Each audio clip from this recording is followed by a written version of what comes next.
You, me, every single thing on this planet, we're all zooming through space right now, orbiting the sun at an average speed of 107,000 kilometers an hour, and rotating while we're doing it. But the sun, moon, planets, and stars all look like they're moving through the sky, right? So it's easy to imagine that we're staying put while they all move around us, as long as you don't look too closely. Which is why the whole idea that the Earth orbits the sun wasn't really accepted until a few hundred years ago, and it took a lot of convincing. A lot of the old geocentric model, where Earth's at the center of everything, was based on ideas developed by ancient Greek philosophers Aristotle and Ptolemy. They explained that the Earth stayed put at the center of everything, and anything we can see in the sky, the sun, the moon, stars, planets, everything, orbited it in perfect circles. But that didn't explain why planets, which at the time referred to anything that looked different from the background stars, including the sun and the moon, sometimes changed brightness or occasionally looked like they were moving in a completely different direction. So the geocentric model tried to explain them using epicycles. These are imaginary points that were moving in imaginary circles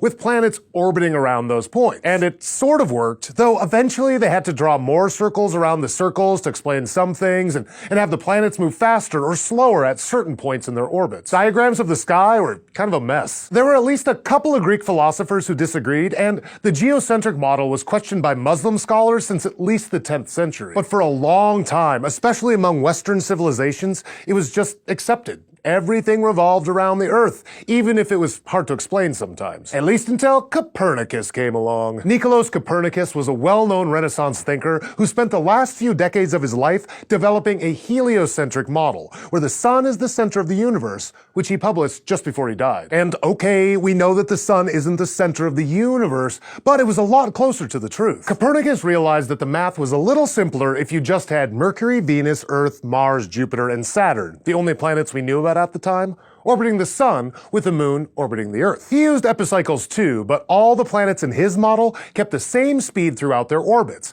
which is what you'd expect if the orbit is a circle. But it was still hard to prove that the heliocentric model was more accurate. For one thing, even if they made things simpler, those circular orbits in Copernicus's universe were wrong, and it was just as bad as the geocentric model for predicting how the planets would move. Then in the early 1600s, Johannes Kepler realized that orbits didn't have to be circles, and if he assumed that they were ellipses, the math fit the motion of the planets, sun, and moon a lot better using the heliocentric model. Around the same time, Galileo Galilei's telescope made things even more convincing, mostly thanks to Jupiter and Venus. When Galileo pointed his telescope at Jupiter, he was able to see its 4 biggest moons: Ganymede, Callisto, Io, and Europa.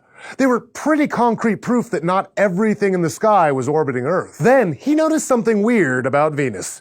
It goes through phases just like our moon does, from new to full and back, but it's much bigger when it's new than when it's full. That made no sense in the geocentric model, which predicted that sometimes Venus would be closer to Earth when it was new, but sometimes it would be closer when it was full. In the heliocentric model, though, the sun, Venus, and Earth lined up so that Venus would be closer to Earth when it was new. Even with all this evidence, it took a long time for the heliocentric model to be accepted. The church banned heliocentric works until 1758.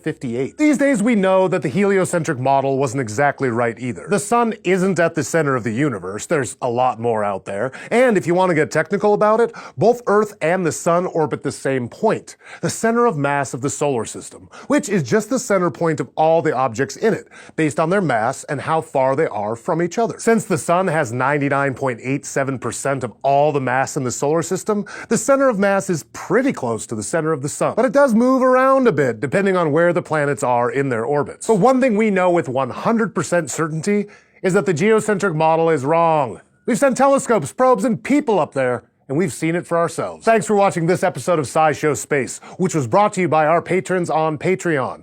If you want to help us keep making episodes just like this, go to patreon.com/scishow, and don't forget to go to youtube.com/scisshowspace and subscribe.